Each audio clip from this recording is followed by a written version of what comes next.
உங்கள் favourite TV ஷோக்களை இனி miss பண்ண தேவையில்லை. ZEE5 இல் முற்றிலும் இலவசமாக காணுங்கள். இங்கேயும் எப்பொழுதும். இல்ல சித்தி, நான் என்னைக்குமே உங்க பொண்ணுதான். ஒருவேளை நீ என் பொண்ணா இருந்திருந்தா நீ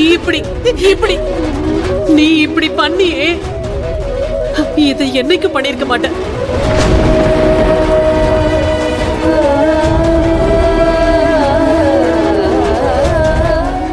எனக்கு எவ்வளவு கஷ்டமா இருக்குன்னு யோசிச்சிருப்ப. என் மானத்தை பத்தி நீ கவலைப்பட்டிருப்ப. புரிஞ்சுதா? சித்தி, நீங்க என்ன சொல்றீங்க? நான் உங்க பொண்ணுதான் சித்தி. நான் சொல்றத நம்புங்க. இப்படி பண்ணாதீங்க ப்ளீஸ்.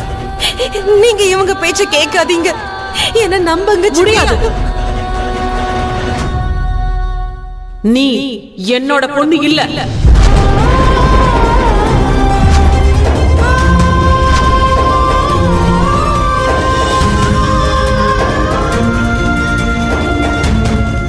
எனக்கு இருக்கிறது ஒரே ஒரு பொண்ணு மட்டும்தான், ரீமா சென்.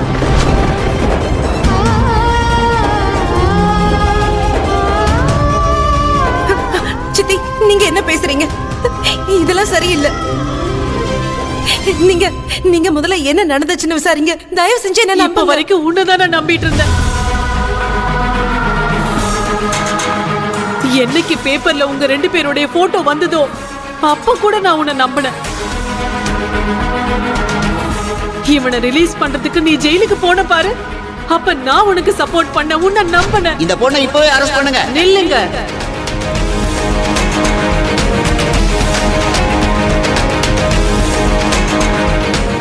இவன் வீட்டுக்குள்ள நுழைஞ்சான்ல, அப்ப கூட நான் தான் உன்னை நம்பினேன்.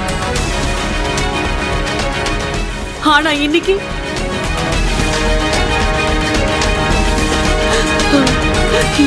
என்னால உன்னை நம்ப முடியல.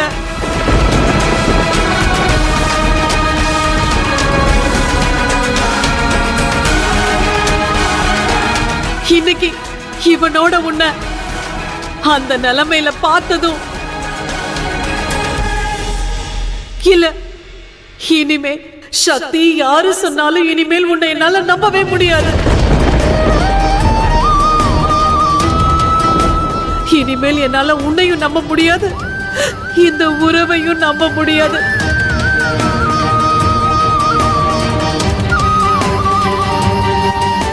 நீ உன்னை நிரூபிச்சிட்ட சக்தி. சுமந்து பெத்ததுதான் பொண்ணு, மத்ததெல்லாம் இல்லைன்னு நிரூபிச்சிட்ட.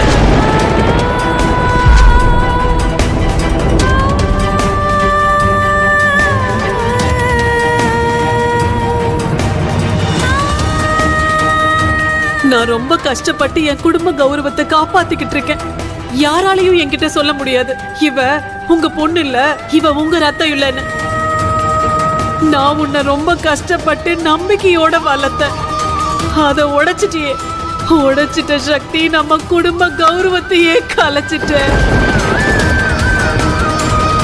உன்னால உன்னையும் உன் தேவைகளையும் உன் உணர்வுகளையும் கட்டுப்படுத்திக்க முடியலையா? எல்லாருமே உன்னை பத்தி உண்மையதான் சொல்லிருக்காங்க. உன்னை எவ்வளவு கேவலமா பேசினாங்க, எவ்வளவு அசிங்கமா பேசினாங்க. எப்படிப்பட்ட பொண்ணால இதெல்லாம் செய்ய முடியுமோ அவ.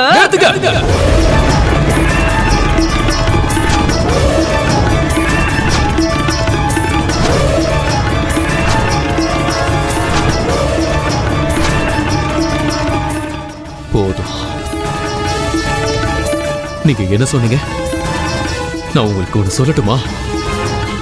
சக்திக்கு எதிராக இனிமே நீங்க ஒரு வார்த்தை கூட பேசக்கூடாது.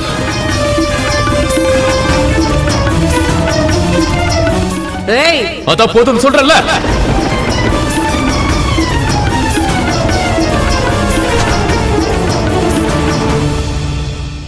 நீங்க என்ன பேசுறீங்க? நீங்க பாட்டுக்கு அவன் மேல பழி போட்டுட்டே இருக்கீங்க. இங்க என்ன நடந்துச்சுன்னு தெரியுமா? இந்த உலகம் தப்பு பண்ணலாம், அந்த கடவுள் தப்பு பண்ணலாம், ஆனா சக்தி என்னைக்கும் தப்பு பண்ண மாட்டா.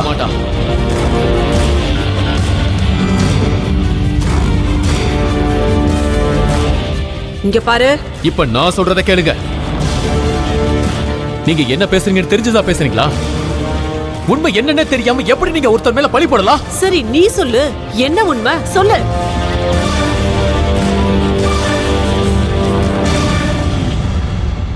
உண்மை என்னன்னா இதுல சக்தியோட தப்பு எதுவும் இல்ல. உண்மை என்னன்னா இந்த அயோக்கியம் தான் சக்தி கிட்ட தப்பா நடக்க முயற்சி பண்ணா. அது மட்டும் இல்ல, நான் இங்க வந்தப்ப இது எல்லாத்தையும் என் கண்ணால பார்த்தேன். அதுக்கப்புறம் தான் நான் இவன் மேல கை வச்சேன். ஏன்னா எவ்வளவு தைரியம் தான் என் சக்தி மேல இவன் கை வச்சிருப்பான்.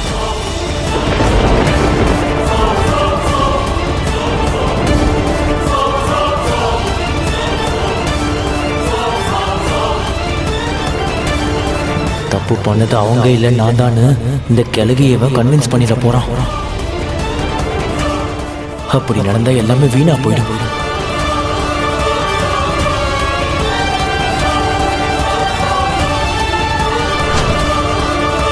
மாப்பிள்ள தம்பி,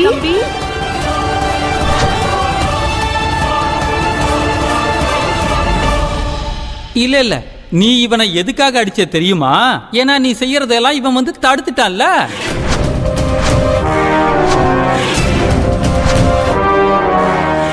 இந்த ஊருக்கே தெரியும் இந்த சக்தியை பத்தியும் உன்னை பத்தியும் இந்த ஊர் பேப்பர்ல என்னெல்லாம் எழுதி இருந்தாங்கன்னு. நான் அப்பவே சொல்லிட்டேன், டே தம்பி இதெல்லாம் வேணாண்டா, பெரிய பெரிய பிரச்சனைகள்லாம் வரும்னு. ஆனா எங்க நாங்க அப்பயும் அமைதியா இருந்தோம். பாருங்க பாருங்க மாப்பிள்ளையோட நிலைமைய பாருங்க. இன்னைக்கு நலுங்கும் அதுமா அவனை வச்சு அடிச்சு துவைச்சு எடுத்திருக்கான். இப்படியே போச்சுன்னா கல்யாணம் முடிகிறதுக்குள்ள நீ கடவுள்கிட்ட போய் சேர்ந்துடா.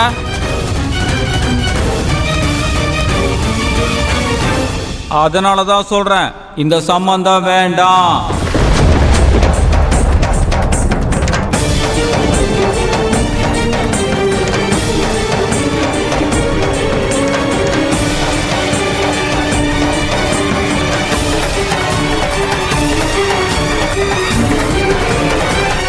நீ என்ன கல்யாணம் வேணாம்னு சொல்றது? நாங்களே இந்த கல்யாணத்தை நிறுத்துறோம்.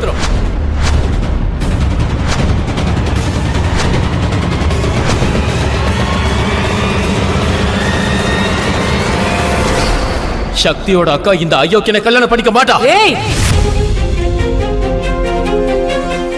என் பொண்ணோட வாழ்க்கையை பத்தி முடிவு பண்ண நீ யாருடா? இந்த உரிமையை நான் யாருக்கும் தந்ததில்ல, புரிஞ்சுதா? போதும் ஆண்டி போதும், இனிமே என்னால பொறுத்துக்கவே முடியாது.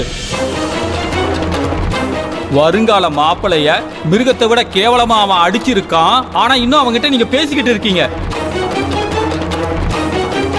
இப்பவே நான் வெளியில போய் நடந்த உண்மைகள்லாம் சொல்றேன், உங்க பொண்ணோட ராஜ லீலைகளை பத்தி.